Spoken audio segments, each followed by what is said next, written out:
Have you ever gotten tripped up by certain English verbs? You know, the ones that seem to have their own secret rule book. Well, today we're going to unlock the logic behind two of the big ones, gerunds and infinitives. Let's jump right in. This right here is the heart of the whole thing, isn't it? Why enjoy running but hope to run? It feels kind of random, but I promise you there's a clear pattern.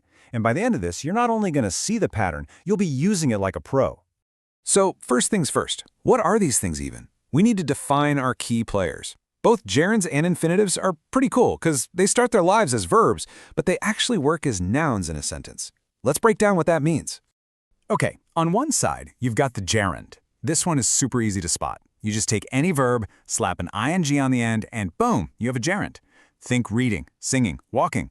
They look like action words, but they're about to play a whole different part. And on the other side, we have the infinitive. Its recipe is just as simple. You take the word to and add the basic form of a verb.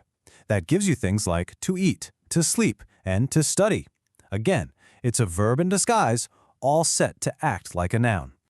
So how do they act like nouns? Well, check this out. They can be the subject, the main star of a sentence, like in snowboarding is her favorite sport. Or they can be the object, the thing being acted upon, like in they need to study.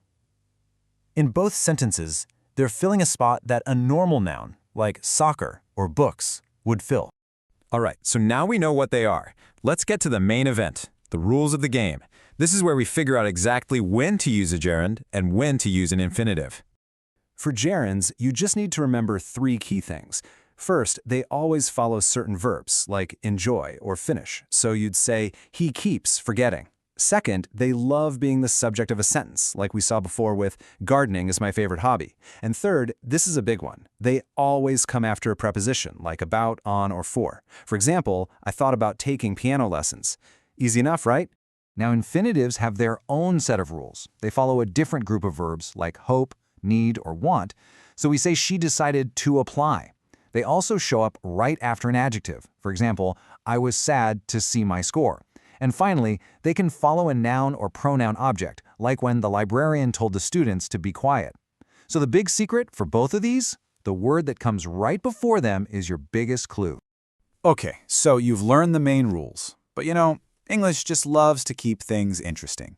Turns out, there's a small group of special verbs that are super flexible. They don't care one bit if you use a gerund or an infinitive after them. You can think of this list as your grammar cheat sheet. If the main verb is one of these guys, begin, continue, like, love, you literally can't get it wrong. Both a gerund and an infinitive will work just fine, and the best part is, the meaning stays exactly the same. Here is the perfect example of what I'm talking about. I like listening to music, and I like to listen to music. Is there any difference in what they mean? Nope, not at all. Both are 100% correct. It's just a matter of what sounds better to you at the moment. Okay, you've seen the definitions, you've learned the rules, you even have the cheat sheet. Are you ready to put it all into practice? Let's do a quick quiz to help lock it all in. All right, first one up. The verb is promise. He promised his sister to the beach. What do you think goes in the blank? Is it taking or to take? Take a second. And the answer is to take.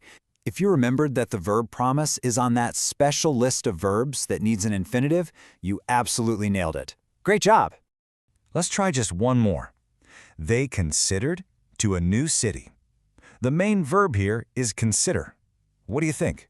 Moving or to move? The correct answer is moving. Why? Because the verb consider is on that other list, the one that always needs a gerund to follow it. If you got that one too, then you are definitely on your way to mastering this. And just like that, you've cracked the code. See, it's not really about memorizing 1,000 different verbs. It's about recognizing the patterns. It's all about looking at the word that comes before the blank. Getting this one concept down is truly the key to making your English sound clearer and feeling way more confident when you communicate. So I guess the only question left is, what are you going to do with this new knowledge? Will you practice talking about something you enjoy, or will you decide to start a new project? The choice is all yours.